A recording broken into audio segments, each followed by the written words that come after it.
वीर चलावत भाला अमाई सरस्वती तू बनलू तो हरि रचना कविता बन जाला। अष्टभुजा नव चुंगी ध्वजा अनहि मैहर के सीढ़िया चढ़ी जाला। अराऊ राऊ चिया डालती बा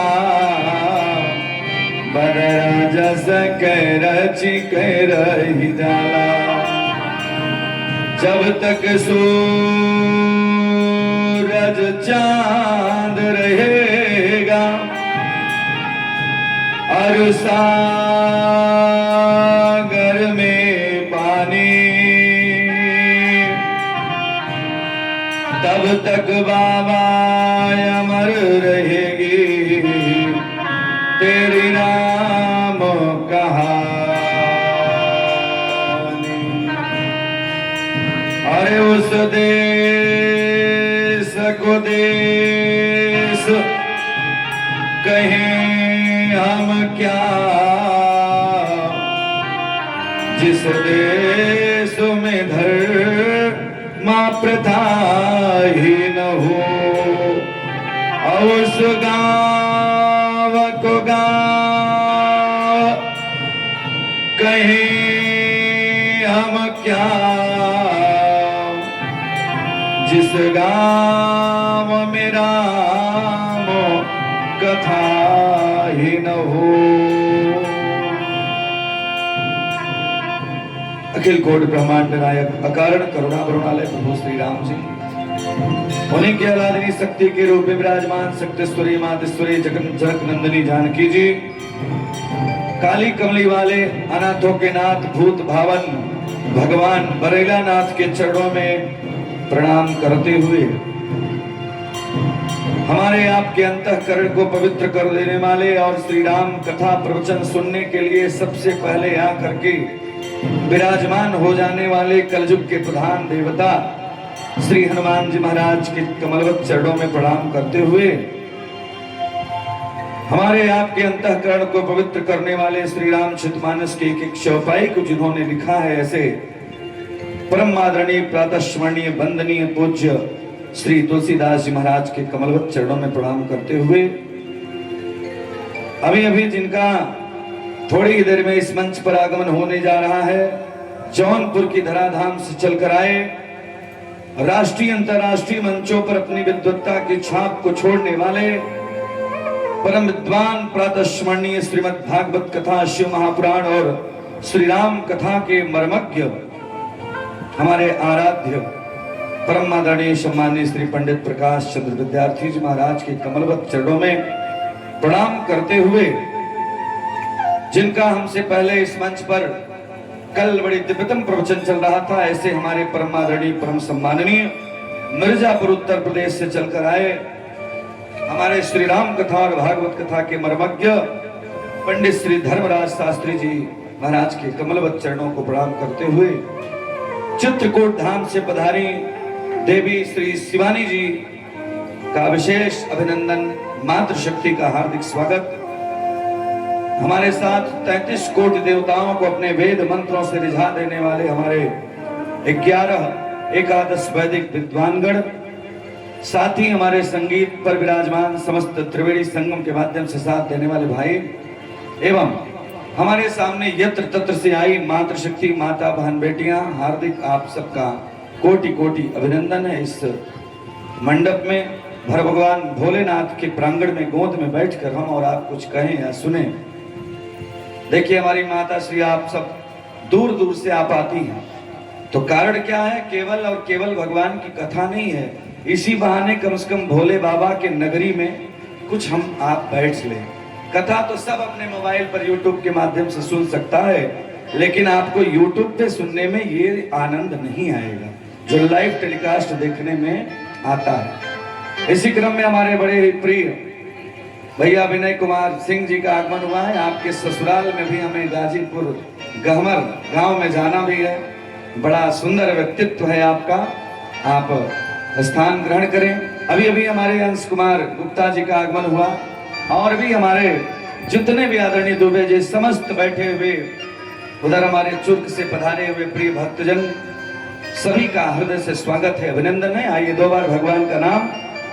हमारे कमेटी के समस्त पदाधिकारीगण जिनके प्रेम से आशीर्वाद से ये कार्यक्रम हो रहा है, ऐसे कमेटी में इस महायज्ञ में भगवान के सानिध्य में जिनका आशीर्वाद सदा प्राप्त होता है, ऐसे पुजारी श्री बाबा देवनाथ बाबा जी के कमलवत चरणों को प्रणाम करते हुए, अपने पूज्य माता पिता के श्री चरणों को प्रणाम करते हुए आइए दो बार भगवान का नाम बड़े प्रेम से लें, क्योंकि भगवान का नाम लेकर के ना अजामिल जैसा अधम व्यक्ति भी तर गया, केवट जैसा व्यक्ति भी भगवान का नाम लेने से मंगल हो गया।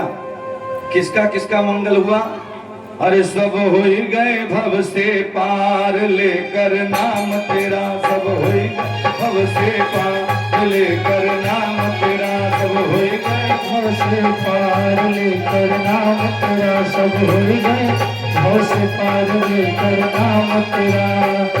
नाम तेरा नाम तेरा नाम तेरा नाम तेरा, सब हो गए भव से पार लेकर नाम तेरा, सब हो गए भव से पार लेकर नाम तेरा।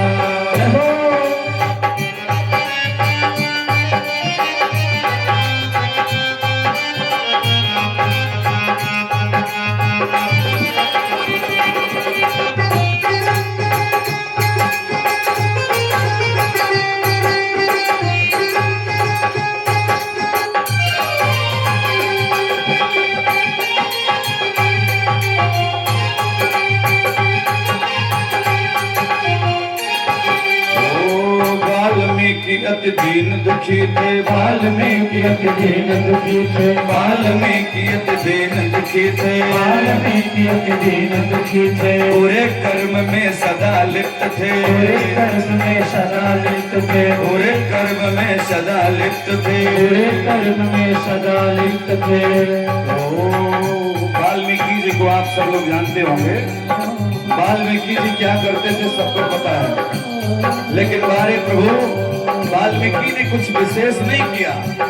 क्या करी रामायण तैयार हो गए भाव से पार, करी रामायण तैयार लेकर नाम तेरा, करी रामायण तैयार लेकर नाम तेरा, सब हो गए भव से पार लेकर नाम तेरा, सब हो गए भव से पार लेकर नाम तेरा। जय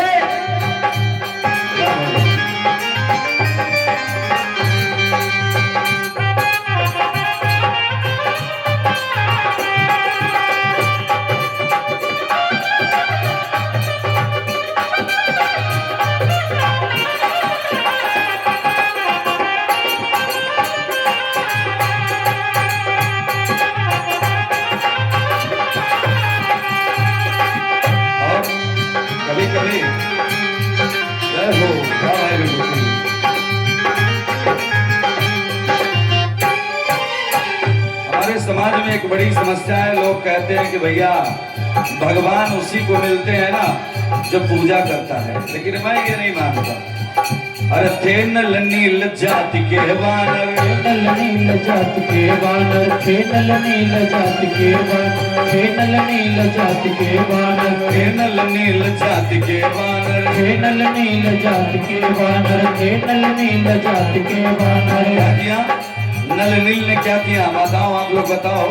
नल नील कोई बहुत बड़े महात्मा नहीं थे, विद्वान नहीं थे, राजा नहीं थे। नल नील क्या थे? छोटे साधारण एक बंदर थे। लेकिन क्या किया? थे नल नील जाति के वानर, नल नील जाति के वानर, थे नल नील जाति के वानर, थे नल नील जाति के वानर। क्या किया? राम नाम लिख दिया शिला पर, राम नाम लिख दिया शिला पर, राम नाम लिख दिया शिला पर, राम नाम लिख दिया शिला पर। क्या हुआ? हो गए सागर पार लेकर नाम तेरा, सब हो गए सागर पार लेकर नाम तेरा, सब हो गए सागर पार लेकर नाम तेरा। नाम तेरा हरि नाम तेरा, नाम तेरा हरि नाम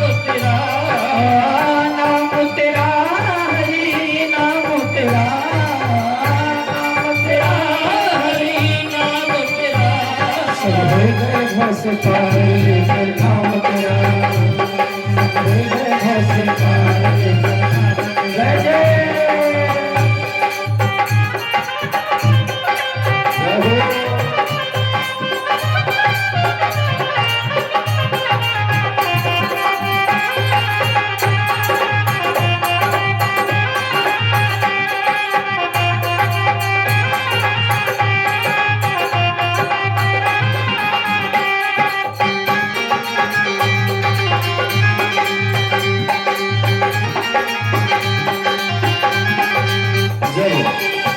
आपका माताओं भाइयों बंधुओं जब कोई सहारा ना होना, जब द्रौपदी का चीर हरण होने लगा, दुशासन ने साड़ी का एक किनारा पकड़ा, भरी सभा में द्रुपद दुलारे, भरी सभा में द्रुपद दुलारे, भरी सभा में द्रुपद दुलारे, भरी सभा में द्रुपद दुलारे।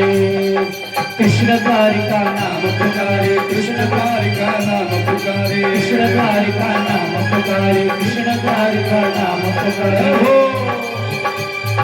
बढ़ गया चीर पार लेकर नाम तेरा, बढ़ गया चीर पार लेकर नाम तेरा, सब हो गए भव से पार लेकर नाम तेरा, भव से पार लेकर नाम तेरा। नाम तेरा हरि नाम तेरा, नाम तेरा हरि नाम तेरा, नाम तेरा हरि नाम तेरा, नाम तेरा हरि नाम तेरा। सब हो गए भव से पार लेकर नाम तेरा, सब हो गए भव से पार लेकर नाम तेरा, सब हो गए भव से पार लेकर नाम तेरा, सब हो गए भव से पार लेकर नाम तेरा, सब हो गए भव से पार लेकर नाम तेरा, सब हो गए भव से पार लेकर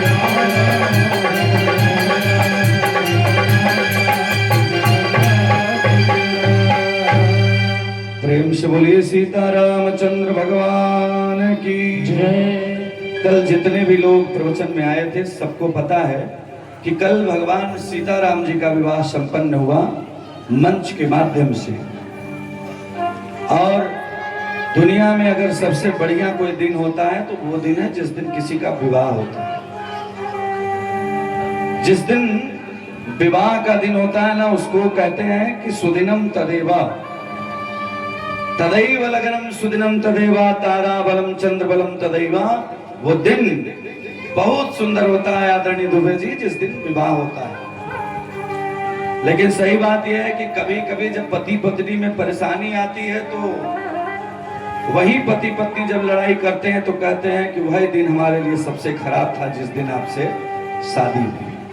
लेकिन विचार करना, हम लोग गृहस्थ आश्रम में रहते हैं, जब विवाह होता है तो पहले समझाया जाता है कि सुख और दुख दोनों ही आएंगे, लेकिन अपनी सौम्यता बनाए रखिएगा।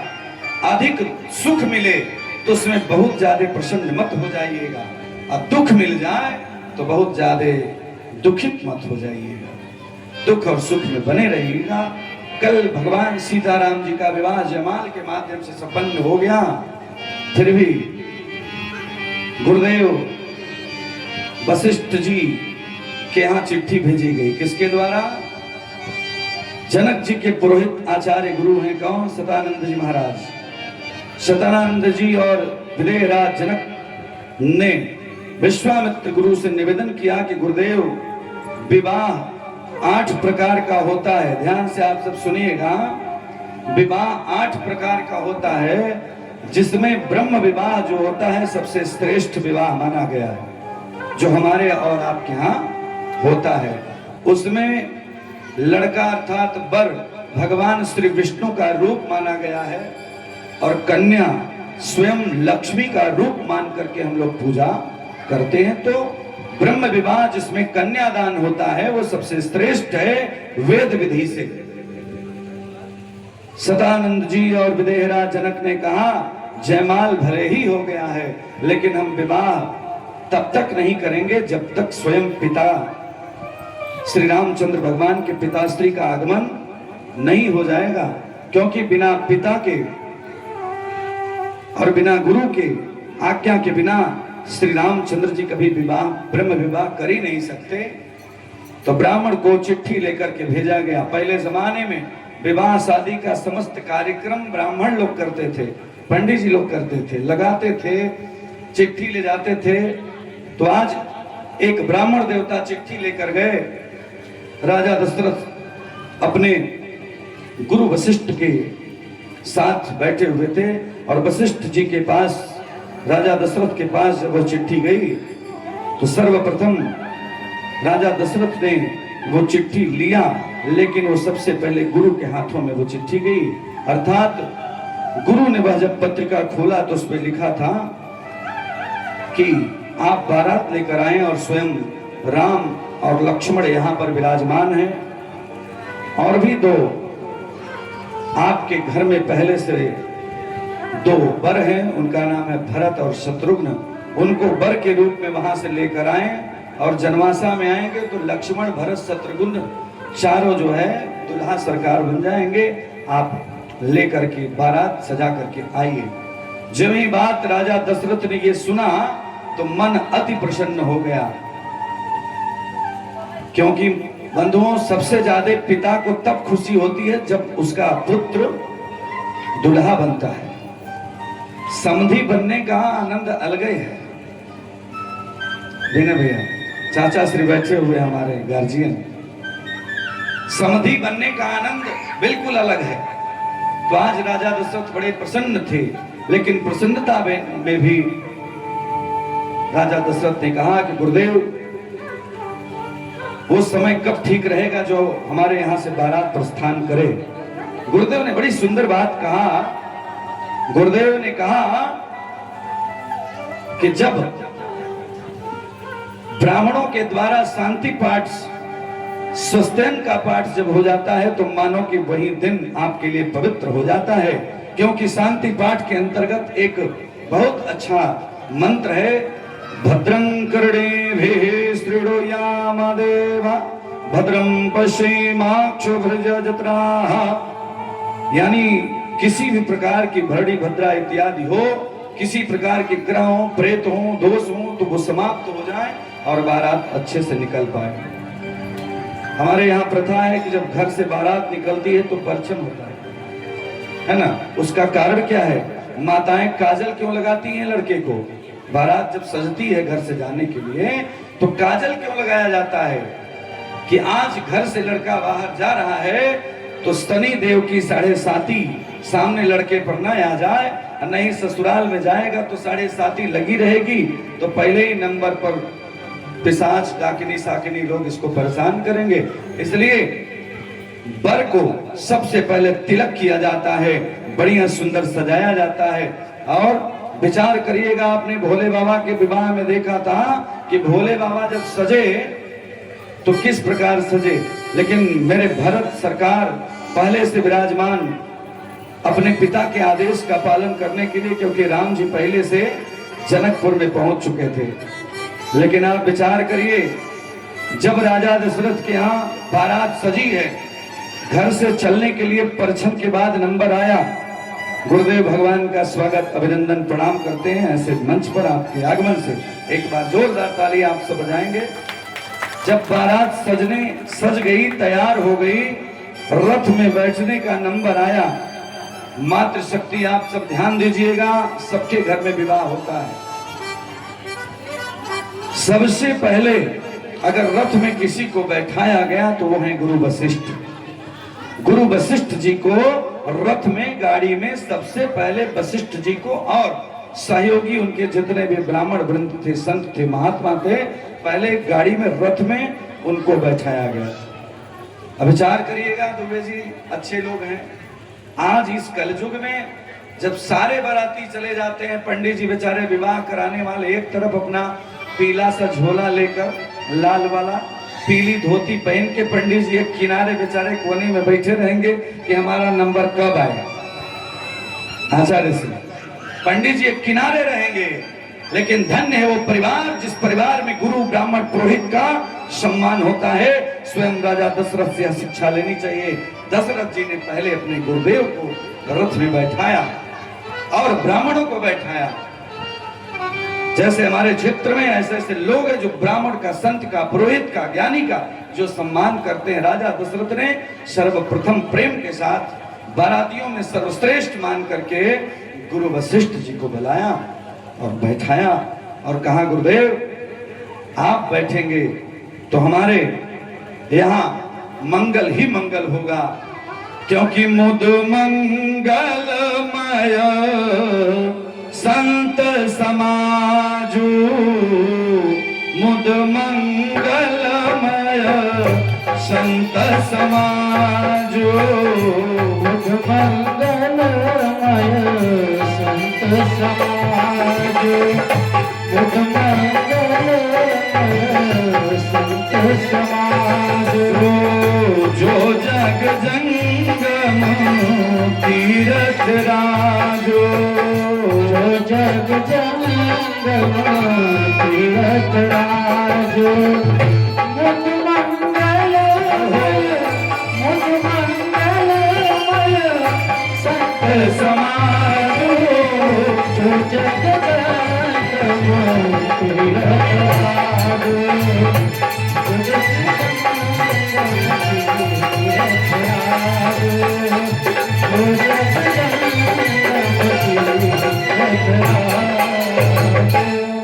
महाराज वो तीर्थ बन जाता है जहां पर संत का चरण पड़ता है।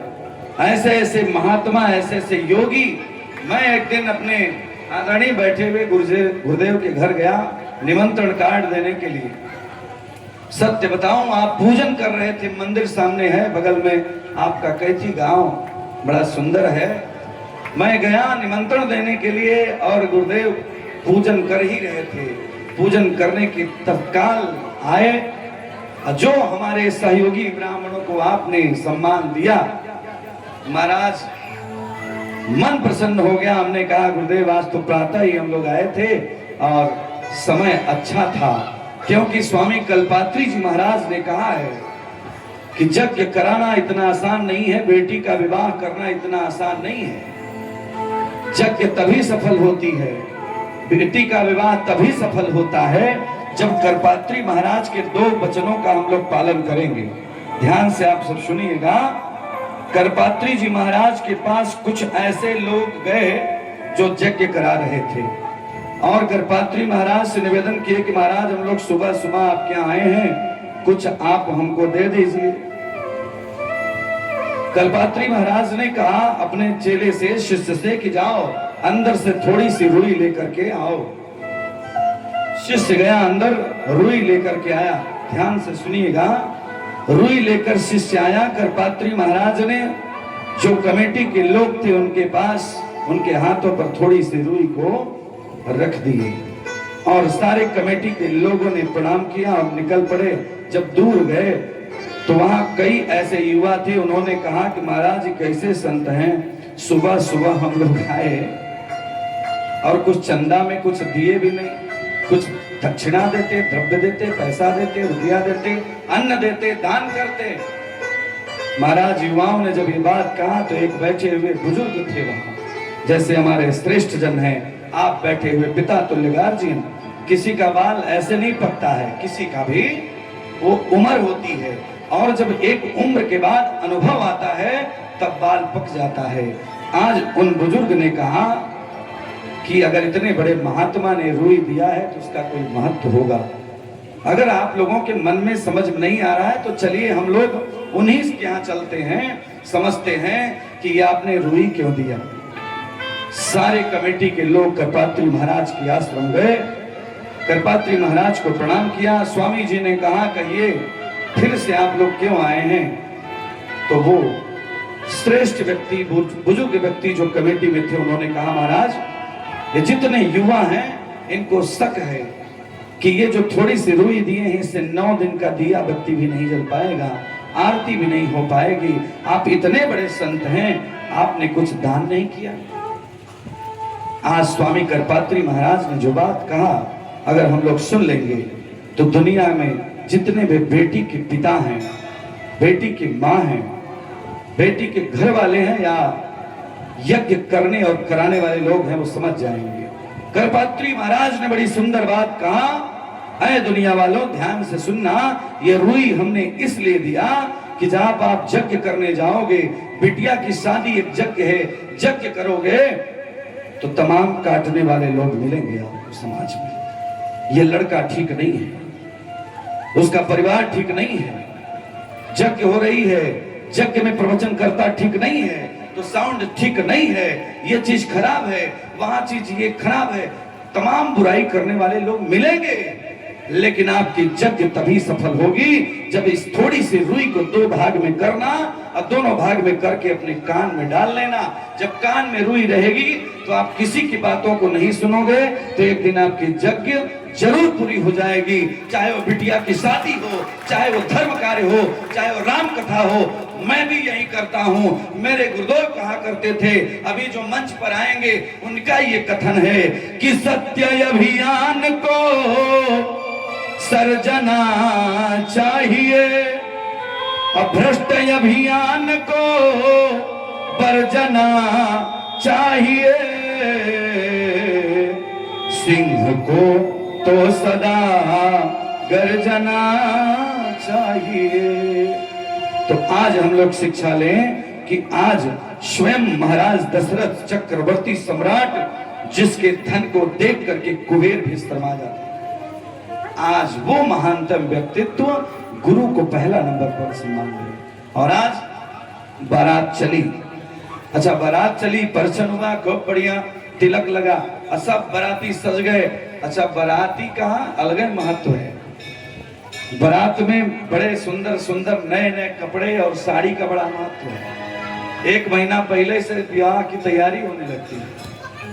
बहन जी अगर कहीं शादी पड़ जाए तो समझिए विनय भैया कि एक महीना पहले से ऑनलाइन पेमेंट और उसके बाद जो है जमा पूंजी जो भी है वो दुकानदारों के पास जाने लगता है। इसीलिए हमने कल के रुद्राभिषेक का यजमान भैया घर गारमेंट्स के मालिक को बनाया है। हमने कहा कि लगन में आप लोग लेते हैं, लेकिन अभी यज्ञ चल रही है, आप ही कुछ दक्षिणा का दान करिए। राकेश भैया उपस्थित हैं, बहुत सुंदर आप टेंट की व्यवस्था आपके द्वारा प्राप्त है, जोरदार ताली बजाएं आप सब। और कथा में ताली का और ससुराल में बड़ा महत्व होता है ना। बरेला महादेव के आप लोग भक्त हैं। और बता दें कि चंडिका माता बगल में विराजमान है, बगल में मेरे महादेव विराजमान है। नियम है कि मंदिर में जाइए तो 10 मिनट बैठिए। यहाँ तो बड़ी कृपा है, आते आते ही आप लोग को कुछ मिल रहा है ना। और मैं आपको बताऊं, जब बारात चली तो परछन हुआ। परछन होने के बाद राजा दशरथ ने कहा कि भरत अब बैठो। भरत तैयार नहीं थे।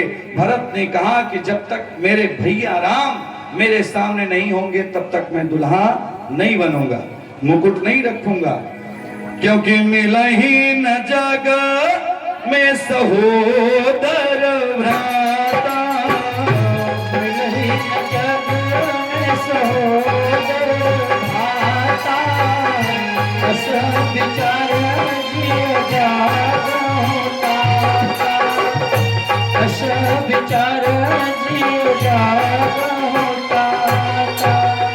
बताया कि दुनिया में सब मिल जाएगा लेकिन अपना भाई नहीं मिलेगा, इसलिए जब तक मेरे भैया राम सामने नहीं होंगे तब तक मैं दुल्हा नहीं बनूंगा। बारात चली, जनवास तक गई, जहां विश्वामित्र जी लेकर दोनों भैया लोग को विराजमान है, राम और लक्ष्मण जी को। इधर बड़े प्रेम के साथ आज चारों भैया बारात सजी। पहले का नियम था कि जनवासा बनाया जाता था। बारात जब आती थी, मान लीजिए रावर्ट्सगंज बारात लगनी है तो कहीं दूर जगह पर ठहराया जाता था। क्यों? क्योंकि जो भी अतिथि आए बाहर से कम जलपान करें और फिर उसके बाद उनको निमंत्रण दिया जाए तब वो बारात लगाएं। और आज का नियम क्या है कि पहले नंबर पर बाराती पहुंच गए, अभी दुल्हा पीछे ही। बाराती पहुंच के भोजन पानी नाश्ता करके फिर आके शामिल हो जाएंगे डीजे पर, है ना। लेकिन पहले का नियम था, तब तक एक भी बाराती अंदर प्रवेश नहीं करते थे जब तक निमंत्रण नहीं मिलता था, आकर के पुष्पहार नहीं पहनाया जाता था। गुरुदेव तब तक ये नियम था। लेकिन अब क्या है, कलयुग में पहले नंबर पर घराती और उसके बाद बराती। घराती खा रहे हैं तो अच्छी बात है, लेकिन बिना दुल्हा के बरातियों को भी नहीं खाना चाहिए। लेकिन बारे प्रभु, भगवान के विवाह में सबसे पहले चारों भैया सजे हैं और आज राजा दशरथ वशिष्ठ जी की अगुवानी में बारात चली है और बड़ा ही सौभाग्य है हमारे आपके इस प्रांगण में भी आप सब भक्तों के वजह से बड़ा आनंद है। और लिखा है कि जो भी इस मंगलमय विवाह के शुभ कार्यक्रम में उपस्थित होता है उसके जीवन में मंगल और मंगल और मंगल ही होता है। प्रेम से बोले भक्त वत्सल भगवान की। जब बारात आगे बढ़ी तो बड़ी सुंदर सुंदर सुंदर नृत्य बजने लगे और बड़ा सुंदर, आज मेरे राम की शादी है, आज मेरे राम की शादी है, आज मेरे राम की शादी है, आज मेरे राम की शादी है, आज मेरे राम की शादी है। जय हो।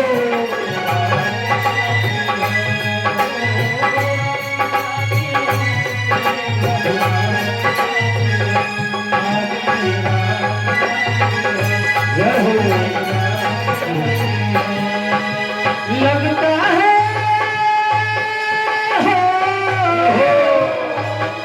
लगता है जैसे पूरे ब्रह्मांड की शादी है। आज मेरे राम की शादी है, आज मेरे राम की शादी है, हो राम की शादी है, मेरे भगवान की शादी है, राम की शादी है, मेरे भगवान की शादी है। आज मेरे राम की शादी है, आज मेरे राम की शादी है।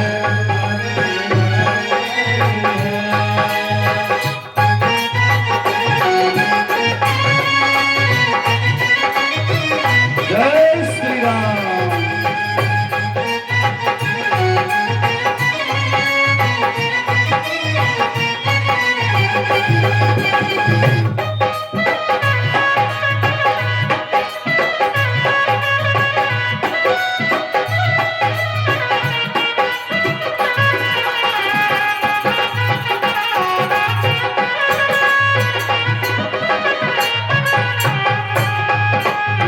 छोड़ेंगे न हम तेरा साथ, ओ राम जी तेरे साथ। छोड़ेंगे न हम तेरा साथ, ओ राम जी तेरे साथ।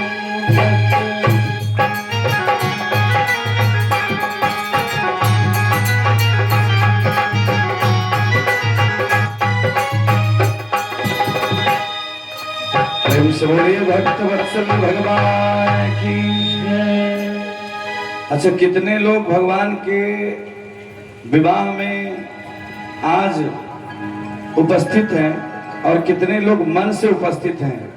आपको पता है 3 प्रकार का लाभ एक साथ मिलता है जो भी भगवान के इस चित्र और चित्र का प्रवचन सुनता है। क्योंकि महादेव ने पार्वती से कहा, पार्वती जो भगवान श्री राम के विवाह का प्रसंग सुनता है उसको 3 प्रकार का लाभ एक साथ प्राप्त होता है। पहला लाभ, अरे मंगल भवन अमंगल हारी,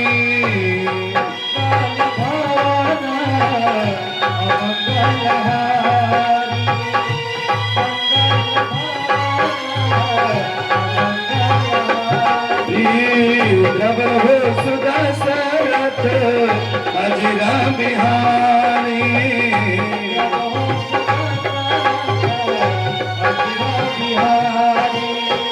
पहला मंगल हमें आपको तब मिलता है जब भगवान मंगलदायक और भगवान श्री राम और सीता जी का पाणी ग्रहण संस्कार ब्रह्म विवाह विधि से होता है। पहला विवाह पुष्प वाटिका में, दूसरा जयमाल और तीसरा अब होगा वो ब्रह्म विवाह। बारात लगी, लेकिन बारात लगते ही सबसे पहले अतिथि देवो भव हमारे यहाँ माना गया है। और बाबा विश्वनाथ यानी बरेलानाथ ने पार्वती से कहा देवी, जब भगवान श्री राम दुल्हा सरकार बनकर आए हैं ना, तो दो प्रकार का एक साथ मंगल सबको प्राप्त हो गया। पहला मंगल हमने बताया, दूसरा मंगल, अरे मंगल भवन अमंगल हारी, मंगल भवन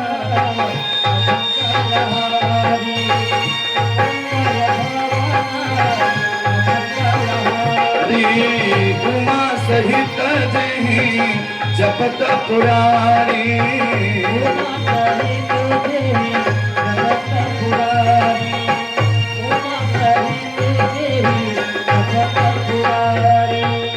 दूसरा मंगल, दो प्रकार का मंगल तब हमें प्राप्त होता है जब स्वयं पार्वती और शंकर एक दूसरे का संवाद होता है।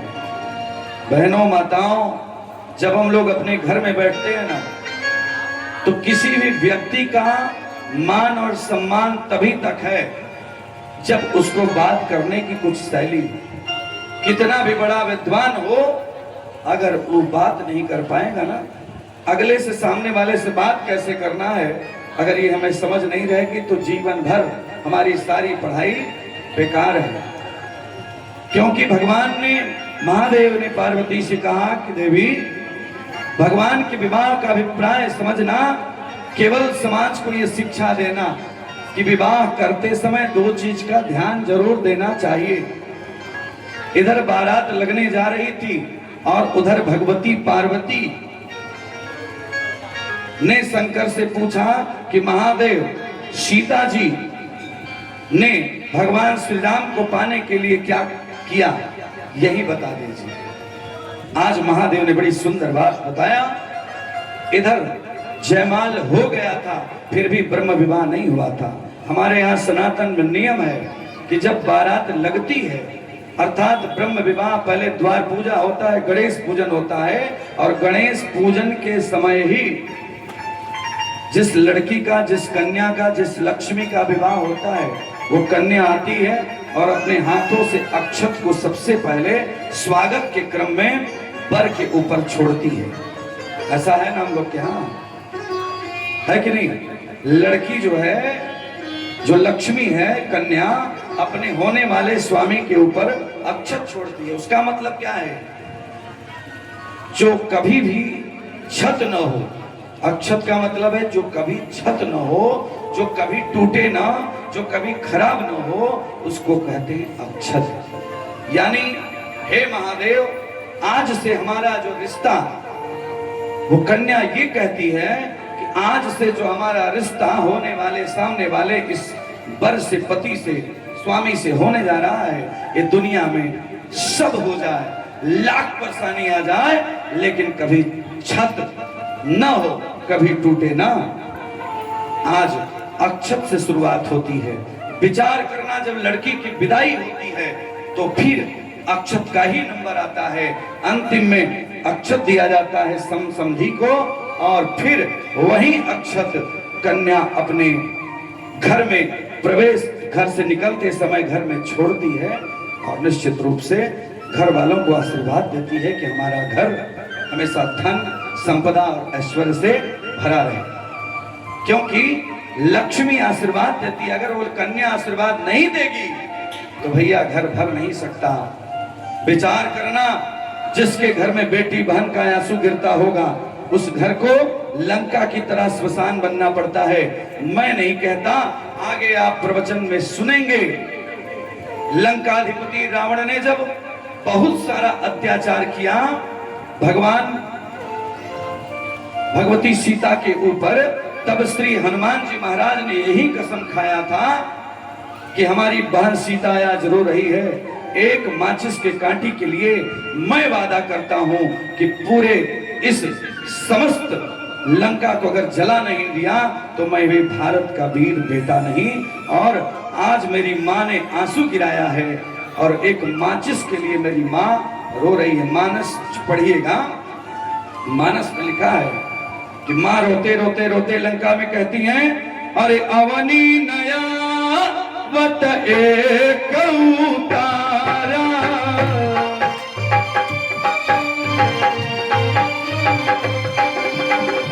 अवनी नयावत कौतारा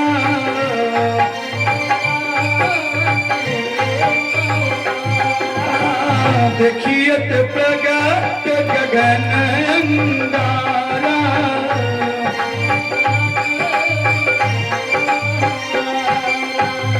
मेरी माँ सीता ने एक माचिस की कांटी के लिए, अंगारे के लिए, तिनके के लिए रोई और श्री हनुमान जी महाराज ने कसम खाया, कसम भी खाया और समाज को शिक्षा भी दिया। जिस घर में माँ बहन और बेटी की इज्जत होगी वो अयोध्या धाम होगा, और जिस घर में माँ बहन बेटी की अश्रुपात हुआ उसे लंका होने में संदेह नहीं है। बाबा ने बड़ी सुंदर बात लिखा है, और जहां सुमति तह संपत्ति नाना, जहां सुमति तह संपत्ति नाना,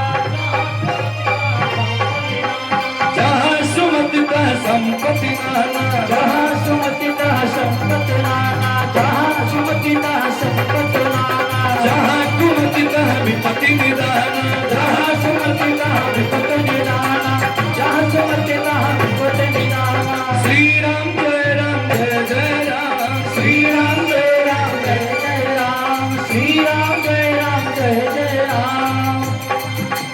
जय जय विघ्नहर हनुमान, जय जय विघ्नहर हनुमान, जय जय विघ्नहर हनुमान।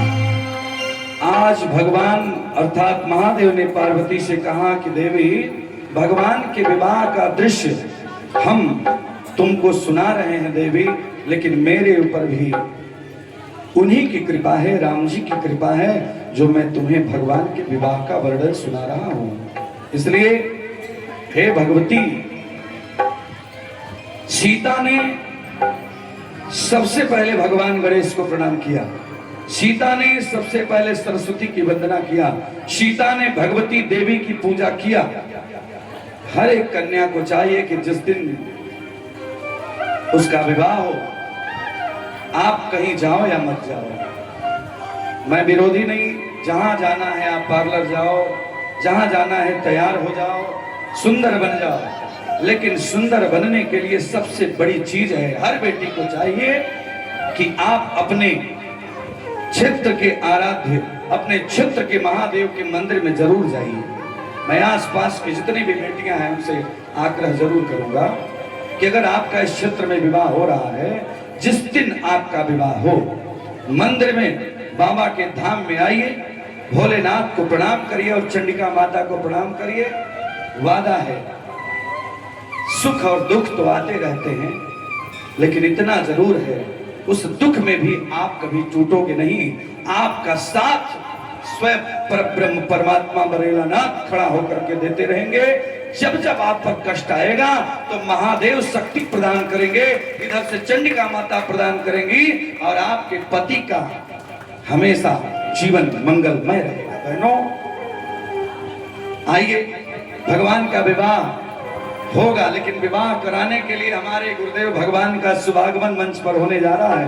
मैं भी बहुत प्रसन्न हूँ, आप भी बहुत प्रसन्न हैं। स्वागत किया जाए। स्वागतम गुरुदेव, स्वागतम गुरुदेव।